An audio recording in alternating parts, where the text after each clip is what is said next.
கர்த்தருடைய பரிசுத்த நாமத்துக்கு ஸ்தோத்திரமும் துதியும் கனமும் மகிமையும் எப்போதும் உண்டாகட்டும்.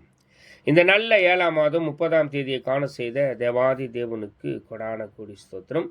கர்த்தரின் மகிமை ஆத்துமா ஆதாயம் சுவிசேஷ ஊழியத்தின் சார்பாக இன்றைய நாளுக்கான சில நிமிட தேவ செய்தியை கேளுங்கள். கர்த்தங்களோடு இருப்பார். இனி காலம் செல்லாது, என் ஆண்டவராய் இயேசு கிறிஸ்து வரப்போகிறார்.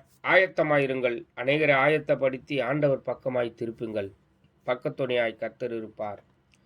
விசேஷமாக தானியேல் 3ஆம் அதிகாரம் 17ஆம் வசனத்தில் சாத்ராக், மேஷாக், ஆபேத் நேகோ என்பவர்கள் சொல்லுகிற ஒரு வார்த்தை, ராஜாவுக்கு எதிராக, நாங்கள் ஆராதிக்கிற எங்கள் தேவன் எங்களை தப்பிவிக்க வல்லவராய் இருக்கிறார். அவர் எரிகிற அக்கினி சூளைக்கும் ராஜாவாகிய உம்முடைய கைக்கும் நீங்களாக்கி விடுவிப்பார் என்று சொல்லுகிறார்கள். அக்கினி சுவாலையில் அவர்கள் போடுகிறார்கள்.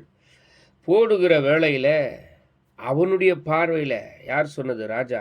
எரிகிற அக்னி சூளையில் போடப்படுவீர்கள் என்று சொன்ன ராஜாவுக்கு முன்பாக தேவ தூதர், அவர் கண்களுக்கு முன்பாக 4வது ஆளின் சாயல் தேவ தூதர் காப்பாற்றுகிறதை அவர் காண்கிறார். பிரியமான தேவ ஜனமே, உங்களை காப்பாற்ற அவர் வல்லவராய் இருக்கிறார். தூதர்களை கொண்டு காப்பாற்ற வல்லவராய் இருக்கிறார். எது குறித்து கலங்காதிருங்கள், பயப்படாதிருங்கள். கர்த்தர் மேல் நம்பிக்கையாயிருங்கள். கர்த்தர் மேல் நம்பிக்கை வைத்து கர்த்தரை தன் நம்பிக்கையாய் கொண்டிருங்கள். கர்த்தர் எல்லாவற்றும் விடுவிப்பார். அன்று சாத்ராக், மேஷாக், ஆபேத்கோ என்பவர்களை விடுவித்த கர்த்தர் உங்களையும் விடுவிப்பார். எல்லா தொல்லைகளிலும் இருந்தும், எல்லா உங்களுடைய பிரச்சனைகளிலிருந்தும் மாறுபாடை காண்பீர்கள். மகிமையான கர்த்தர் உங்களோடு கூட இருப்பார்.